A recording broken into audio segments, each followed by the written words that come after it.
ومن سب نبیا روزہ میرے لیے ہے اور اس کی جزا میں خود ہوں۔ ارے بندے کو جس عمل سے خود خدا مل جائے اسے اور کیا چاہیے؟ خود خدا مل گیا، اب کسی اور چیز کی ضرورت نہیں۔ اور علامہ اقبال بھی فرماتے ہیں نا، جس کا عمل ہے بے غرض اس کی جزا کچھ اور ہے، اس کی جزا کچھ اور ہے۔ اور دنیا کے پیچھے اس لیے نہ کرو کہ جنت دوزخ کا مسئلہ ہے، آسائشوں کا اللہ کی رضا کے لیے کرو۔ رب مل گیا تو سب کچھ مل گیا، جس کو رب مل گیا اس کو سب مل گیا۔ میرے دوستو اور بزرگوں، اب باتیں سنیں مختصراً۔ روزہ دوا ہے، یوں سمجھیے کہ روزہ دوا ہے۔ دوا بقدر دوائی ہونی چاہیے، اگر وہ غذا ہو جائے تو پھر اس کو کوئی دوا کہتا نہیں۔ اب نہ تو یہ اتنی زیادہ ہے کہ غذا کہلائے، نہ اتنی کم ہے کہ آپ اس کو محسوس ہی نہ کریں۔ پورا سال روزے نہیں، 1 دن 2 دن 3 دن روزے نہیں، اور 6 مہینے روزے نہیں، سال میں صرف 1 مہینہ۔ کتنی؟ کتنے؟ 1 مہینہ۔ اور اجتماعیت کے لیے اس کا تعین کر دیا گیا کہ رمضان کا مہینہ ہے تاکہ سب ایک ہی مہینے میں رکھیں، ورنہ کوئی کہتا جی میں سردیوں میں رکھوں گا، کوئی کہتا جی میں گرمیوں میں رکھوں گا، کوئی کہتا جی میں کراچی میں رکھوں گا، کوئی کہتا میں لندن جا کے رکھوں گا، تو مشکل ہو جاتی۔ ہر کوئی اپنی سہولت کو دیکھتا، سب کو جمع کرنے کے لیے ایک خاص مہینہ بتا دیا۔ اب افریقہ ہو یا جاپان، پاکستان ہو یا ایران، دنیا کا کوئی کنارہ، مشرق مغرب جنوب شمال، ہر طرف چلے جاؤ سب رمضان میں روزے سے نظر آئیں گے۔ امیر ہوگا یا غریب، بادشاہ ہوگا یا فقیر، سب کو اسی مہینے میں روزہ رکھنا ہے۔ آسان بھی ہو گیا، دلچسپ بھی ہو گیا، ایزی بھی ہو گیا، انٹرسٹنگ بھی ہو گیا۔ سنیں، فمن شہد منکم الشہر فلیصم، جو حاضر اور موجود زندہ ہے اس مہینے میں، زندہ ہے، موجود ہے، حاضر ہے، روزہ رکھے۔ کیا کرے؟ اونچی کہہ دیجئے گا۔ خدا کو جسمانی زحمت کشی نہیں چاہیے۔ اللہ نے کسی جان کو اس کی بساط، اس کی وسعت برداشت سے زیادہ تکلیف نہیں دی ہے۔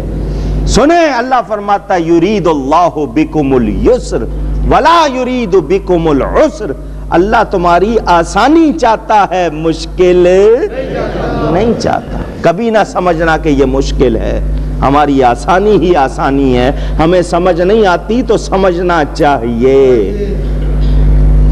میرے دوستوں اور بزرگوں، ذرا دیکھیں دوسرے مذہبوں میں، ہندوؤں کے ہاں صرف برہمن کے لیے روزہ ہے، جو برہمن نہیں ہے اس کے لیے روزہ نہیں۔ پارسیوں میں صرف پیشوا کے لیے، مجوسی آگ کی پوجا کرنے والے فائر ورشپر، ان میں صرف پیشوا کے لیے ہے۔ یونانیوں میں صرف عورتوں کے لیے ہے۔ اسلام میں حقیقی مساوات ہے، مرد ہے یا عورت، بوڑھا ہے یا جوان، بادشاہ ہے یا فقیر، امیر ہے یا غریب، رنگ کا کیسا ہی ہو، زبان کوئی بولتا ہو، اگر مسلمان ہے سب کے لیے روزہ، سب کے لیے روزہ۔ رعایتیں ہیں، مسافر ہو، ایام حمل میں عورتیں جب پریگننسی ہوتی ہے، ایسی بیماری جس میں بیماری بڑھ جانے اور جان کا خطرہ یا زندگی کا مسئلہ بن جائے، زچگی ہے، ڈیلیوری ہوتی ہے عورتوں کے ہاں، اتنا لاغر ہو جائے کہ روزہ رکھنے سے اس کو ہوش نہ رہے، مجذوب ہو، جو سینسز میں نہیں ہے، اپنے حواس میں نہیں ہے، ان کے لیے رعایتیں بھی ہیں۔ اسلام نے کسی کو اس کی برداشت سے زیادہ تکلیف نہیں دی ہے۔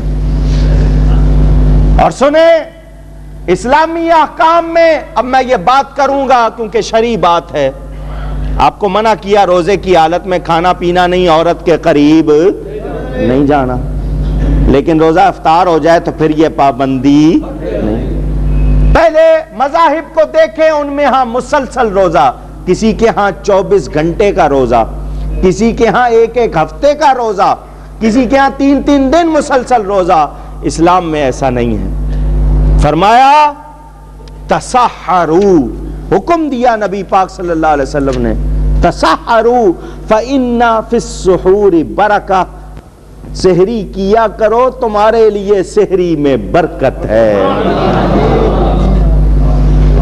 اگر میں آپ کو ایک بات بتاؤں آپ سمجھیں گے، رمضان میں کھانا کم نہیں کیا گیا، ٹائم بدل دیا گیا، کھانا کم ٹائم بدلا گیا ہے، بلکہ آپ کو بتاؤں، آپ کو طریقہ بتا دیا کہ 2 ٹائم کھاؤ، باقی کچھ سارا دن نہ کھاؤ تو صحت اچھی رہتی ہے۔ سکھا دیا گیا کہ سارے باقی 11 مہینے میں کتنا ٹائم جو اس طرح چرتے چگتے رہتے ہو اس سے صحت پر کیا برا اثر پڑتا ہے، رمضان کے 1 مہینے میں دیکھ لو 2 ٹائم کھاؤ تو تمہاری صحت خراب ہوتی نہیں۔ آپ کو سحری کا بھی حکم ہے، افطاری کا بھی حکم ہے، افطاری بھی کرو سحری بھی کرو، یہ نہیں ہے کہ آپ کو خام خواہ آپ سے زبردستی محنت کرائی جا رہی ہے۔ اور اے بندے، اے انکار کرنے والے، ڈاکٹر کڑوی دوا دیتا ہے بڑے شوق سے پی لیتا ہے، حالانکہ پتہ تمباکو کھانے سے چکر آتے ہیں، مگر ایک مرتبہ کھانے کے بعد جب تجھے عادت ہو گئی تو اب اسی میں مزہ آتا ہے یا نہیں آتا؟ روزہ رکھ کے دیکھ، نماز پڑھ کے دیکھ، پھر کہنا مزہ نہ آئے تو تب کہنا۔ اللہ